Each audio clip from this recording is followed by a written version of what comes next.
বাংলাদেশের রাস্তায় ভালো মানের যাত্রী সেবা দিয়ে যেসব অপারেটরগুলো উপরে উঠেছে তার মধ্যে অন্যতম নাম এনা ট্রান্সপোর্ট। এনা ট্রান্সপোর্টের যে মূল মালিক তিনি কিন্তু প্রাক্তন আওয়ামী লীগ সরকারের অনেকটাই কাছের মানুষ ছিলেন। তারপরও কিন্তু এখন পর্যন্ত এনা ট্রান্সপোর্টের যে বাসগুলো চলাচল করে এই বাসগুলো বেশ ভালোই যাত্রী পায়। কেননা মহাখালীতে তাদের যে মূল এসি কাউন্টার ছিল সেটা বন্ধ ঘোষণা করা হয়েছে। এছাড়া টার্মিনালের ভিতরে যে কাউন্টারগুলো সবগুলো বন্ধ করে একটা বা দুইটা কাউন্টার বর্তমানে খোলা রয়েছে। এরপরে তাদের যাত্রী চাহিদার বার বেশ ভালোই। তা আপনারা হয়তো অনেকেই জানেন এনা ট্রান্সপোর্টের যে বাসগুলো চলাচল করে রাস্তায় এই বাসগুলো যে কোনো সময় দুর্ঘটনার শিকার হচ্ছে। তবে রিসেন্টলি এই সমস্যাগুলো আবারও শুরু হয়েছে। কমার্শিয়াল ভেহিকেলের জন্য বিশেষভাবে তৈরি পেট্রোনাস ইউরেনিয়া লঞ্চ করলো ইউরেনিয়া 1000 HM API CH4 SJ গ্রেডের ইঞ্জিন অয়েল, যা মূলত দক্ষিণ এশিয়ার দেশগুলোতে চলাচলকারী কমার্শিয়াল যানবাহনগুলোর জন্য বিশেষভাবে তৈরি।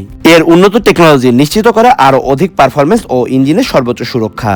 আর এই লঞ্চিং অফারে আপনারা একটা ফুল স্লিপ টি শার্ট ফ্রি পেয়ে যাচ্ছেন। নতুন লঞ্চ হওয়া CH4 গ্রেডের 11 লিটারের দুইটি পেইলের সাথে একটি ফুল স্লিপ টি শার্ট ফ্রি পেয়ে যাচ্ছেন, অথবা 16 ও 18 লিটার পেইল পারচেজ করলেও কিন্তু আপনারা একটি ফুল স্লিপ টি শার্ট ফ্রি পেয়ে যাবেন।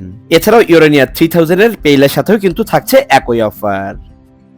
এইরকম অনেকগুলো বাসের উপরে কিন্তু আক্রমণ চলছে, হরহামেশা ইট মারা হচ্ছে। এতে আসলে বাসের ড্রাইভার সহ বাসের যে যাত্রীরা রয়েছে তারা ক্ষতিগ্রস্ত হচ্ছে আর বিপদে পড়ছে। এই কোম্পানির মালিক হয়তো ভালো ছিল না, তবে তাদের বাসগুলো যাত্রী সেবা বা সার্ভিস খুব ভালো ছিল। এনার বহরে যে হুন্দাই বাসগুলো চলে এই বাসগুলো কিন্তু আমার জানা মতে দেশের সবচেয়ে ফ্রেশ কন্ডিশনের বাস। যারা রাতের অন্ধকারে বাসগুলোর উপর আক্রমণ করছেন তাদের উদ্দেশ্যে বলছি, আপনারা হয়তো চেষ্টা করছেন এই কোম্পানিটিকে বন্ধ করে দেওয়ার, কিন্তু আপনাদের এই কর্মকাণ্ডে যদি কোম্পানি বন্ধ হয় এতে কিন্তু বাস মালিকের কোনো ক্ষতি হবে না, মূলত ক্ষতি হবে এই ব্যবসার সাথে যারা জড়িত, অর্থাৎ বাসের ড্রাইভার, গাইড, হেল্পার অথবা যারা টিকিট সেল করে তারা।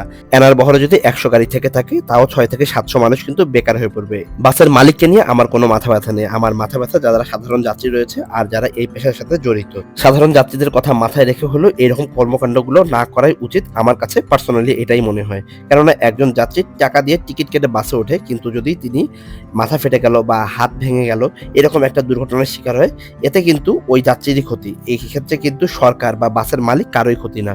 সো সাধারণ জনগণের চিন্তা করা উচিত আমাদের সবারই।